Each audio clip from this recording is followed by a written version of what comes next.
कियारा एक छोटे से शहर में रहती थी जहां हर कोई एक दूसरे को जानता था। वह एक मध्यम वर्ग के परिवार से ताल्लुक रखती थी और उसके पिता एक छोटी सी दुकान चलाते थे। कियारा की माँ एक घरेलू महिला थी और वह अपने परिवार की देखभाल करती थी। कियारा के दो भाई थे जो दोनों स्कूल में पढ़ते थे। कियारा खुद भी स्कूल में पढ़ती थी और वह अपने भविष्य के बारे में सोचती थी।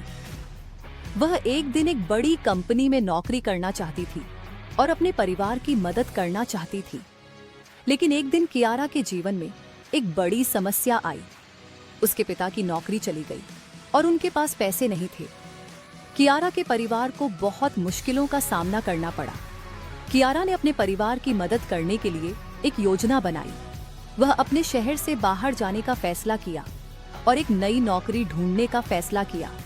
वह अपने परिवार की मदद करने के लिए कुछ करना चाहती थी। कियारा ने अपने शहर से बाहर जाने के लिए एक बस पकड़ी और एक नए शहर में पहुंची। वहां उसने कई कंपनियों में नौकरी के लिए आवेदन किया, लेकिन उसे कहीं भी नौकरी नहीं मिली। कियारा ने हार नहीं मानी और उसने अपने कौशल का उपयोग करके एक नई व्यवसाय शुरू करने का फैसला किया।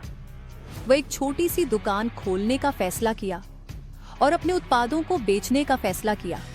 कियारा ने अपनी दुकान खोली और अपने उत्पादों को बेचना शुरू किया। वह अपने ग्राहकों के साथ अच्छा व्यवहार करती थी और उन्हें अच्छी सेवा प्रदान करती थी। जल्द ही कियारा की दुकान बहुत लोकप्रिय हो गई और लोग उसके उत्पादों को खरीदने के लिए आते थे। कियारा ने अपने व्यवसाय से बहुत पैसे कमाए और अपने परिवार की मदद करने में सक्षम हो गई। वह अपने परिवार के लिए एक अच्छा जीवन बनाने में सक्षम हो गई और वह अपने भविष्य के बारे में आशावादी महसूस करने लगी। कियारा ने सीखा कि जब जीवन में समस्याएं आती हैं तो हमें हार नहीं माननी चाहिए। हमें अपने कौशल और साहस का उपयोग करके समस्याओं का समाधान ढूंढना चाहिए। कियारा ने अपने जीवन में यही किया और वह अपने भविष्य के बारे में आशावादी महसूस करने लगी। कियारा की कहानी हमें यह सिखाती है कि हमें अपने जीवन में कभी हार नहीं माननी चाहिए। हमें अपने कौशल और साहस का उपयोग करके समस्याओं का समाधान ढूंढना चाहिए।